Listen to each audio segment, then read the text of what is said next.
लूकोस अध्याय 2। यह उस समय की घटना है जब सम्राट कैसर औगुस्तुस की ओर से यह राजाज्ञा घोषित की गई कि सभी रोम शासित राष्ट्रों में जनगणना की जाए।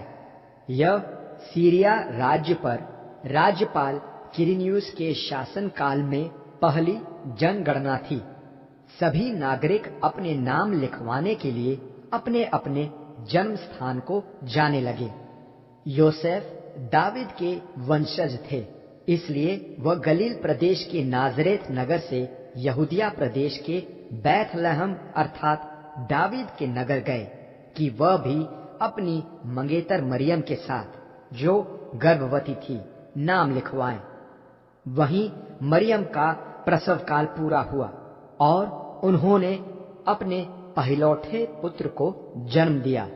उन्होंने उसे कपड़ों में लपेटकर चरनी में लेटा दिया, क्योंकि यात्री निवास में उनके ठहरने के लिए कोई स्थान उपलब्ध न था।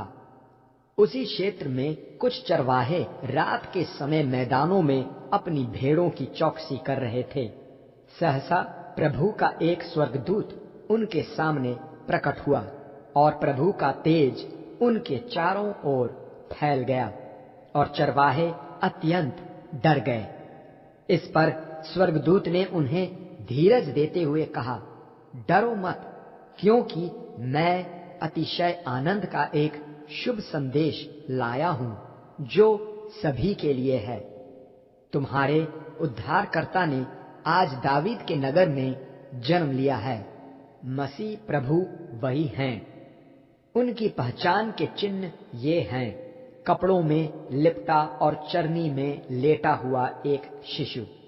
सहसा उस स्वर्गदूत के साथ स्वर्गदूतों का एक विशाल समूह प्रकट हुआ, जो परमेश्वर की स्तुति इस गान के द्वारा कर रहा था, सबसे ऊंचे स्वर्ग में परमेश्वर की स्तुति, तथा पृथ्वी पर उनमें जिन पर उनकी कृपा दृष्टि है शांति स्थापित हो।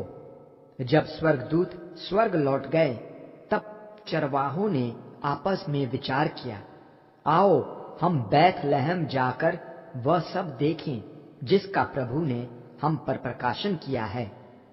इसलिए वे तुरंत चल पड़े और बैतलहम नगर पहुंचकर मरियम, योसेफ तथा उस शिशु को देखा जो चरनी में लेटा हुआ था। उस शिशु का दर्शन कर वे उससे संबंधित सभी बातों को जो उन पर प्रकाशित की गई थी सभी जगह बताने लगे। सभी सुनने वालों के लिए चरवाहों का समाचार आश्चर्य का विषय था। मरियम इन बातों को अपने हृदय में संजोकर उनके बारे में सोच विचार करती रही। चरवाहे परमेश्वर की स्तुति तथा गुणगान करते हुए लौट गए, क्योंकि जो कुछ उन्होंने देखा था वह ठीक वैसा ही था जैसा उन पर प्रकाशित किया गया था। जन्म के 8वें दिन खतना के समय उस शिशु का नाम यीशु रखा गया, वही नाम जो उनके गर्भ में आने के पूर्व स्वर्गदूत द्वारा बताया गया था। जब मोशे की व्यवस्था के अनुरूप मरियम और योसेफ के शुद्ध होने के दिन पूरे हुए, वे शिशु को यरूशलेम लाए कि उसे प्रभु का भेंट किया जाए, जैसा कि व्यवस्था का आदेश है। हर एक पहिलौठा पुत्र प्रभु को भेंट किया जाए, तथा प्रभु के व्यवस्था की आज्ञा के अनुसार एक जोड़ा पंडुकी या कबूतर के 2 बच्चों की बलि चढ़ाई जाए। यरूशलेम में शिमोन नामक एक व्यक्ति थे। वह धर्मी तथा श्रद्धालु थे। वे इज़राइल की शांति की प्रतीक्षा कर रहे थे। उन पर पवित्र आत्मा का आच्छादन था। पवित्र आत्मा के द्वारा उन पर यह स्पष्ट कर दिया गया था कि प्रभु के मसीह को देखे बिना उनकी मृत्यु नहीं होगी। पवित्र आत्मा के सिखाने पर शिमोन मंदिर के आंगन में आए।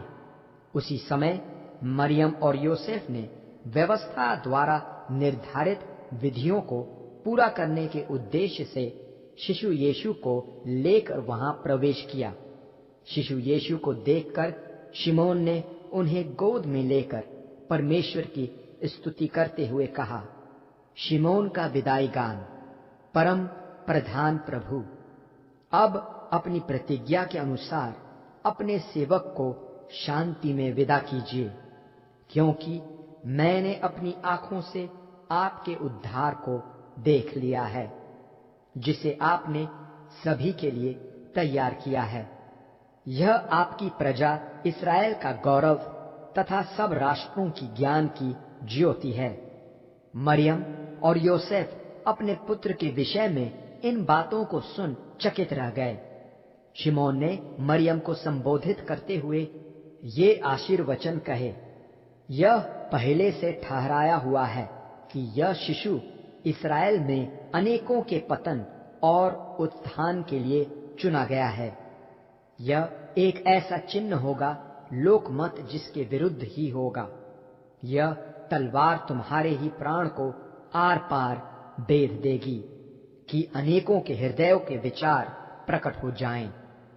हन्ना नामक एक भविष्यद्वक्तिन थी, जो आशेर वंश के फनुएल नामक व्यक्ति की पुत्री थी।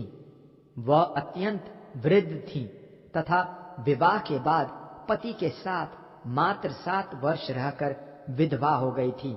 इस समय उनकी आयु 84 वर्ष थी।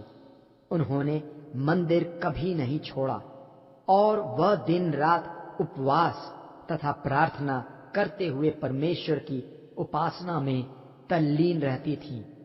उसी समय वह वहां आई और परमेश्वर के प्रति धन्यवाद व्यक्त करने लगी।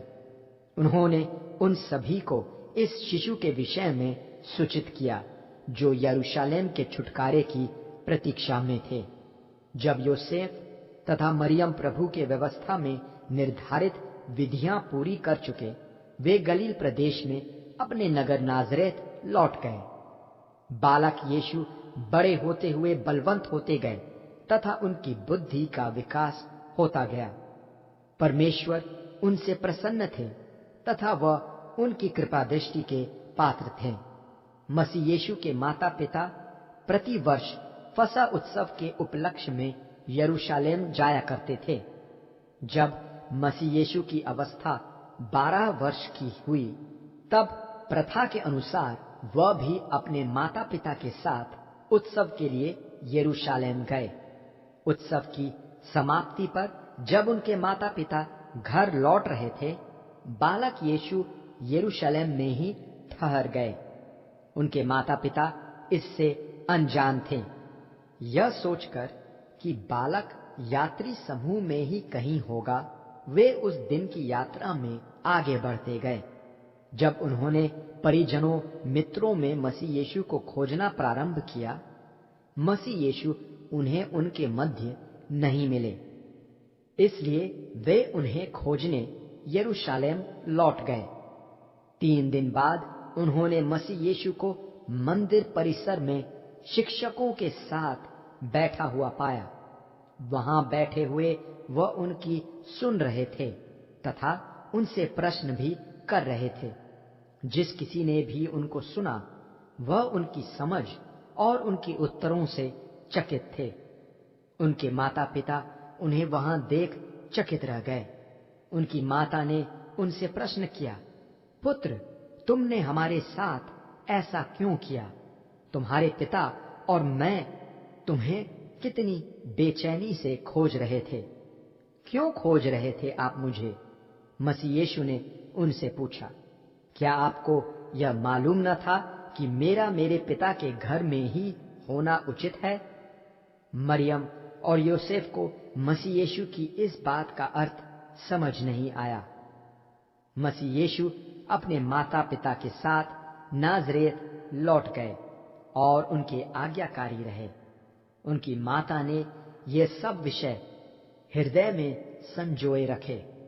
मसीह यीशु बुद्धि, डील डौल तथा परमेश्वर और मनुष्यों की कृपा दृष्टि में बढ़ते चले गए।